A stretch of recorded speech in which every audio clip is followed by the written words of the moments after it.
జై శ్రీమన్నారాయణ. సర్వే జనా సుఖినో భవంతు.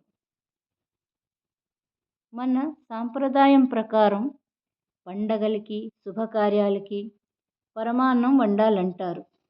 ఎందుకంటే ఆ పేరులోనే ఉంది మహత్యం. పరమ అన్నం.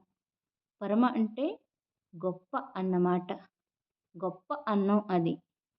మన దేశంలో పరమాన్నం ఆధ్యాత్మికమైన, సాంప్రదాయపరమైన, పవిత్రమైన, అత్యంత పోషక విలువలు గల పదార్థం. అందుకే మన పూర్వీకులు సైంటిఫిక్గా ఆలోచించి దీన్ని ప్రసాదంగా ఎన్నుకున్నట్టున్నారు.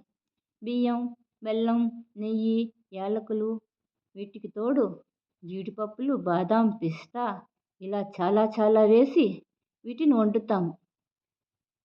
అవే విడివిడిగా వీటి పోషక విలువలు చాలా ఉన్నాయి.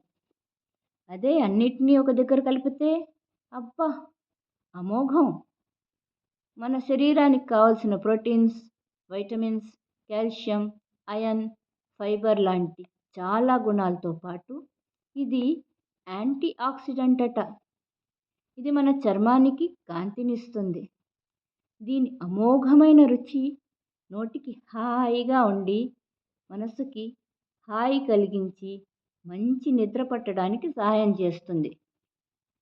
ఇది శరీరానికి బలాన్నిచ్చి అరుగుదలకి తోడ్పడుతుంది. ఎముకలు గట్టిపడతాయి. హిమోగ్లోబిన్ పెరుగుతుంది.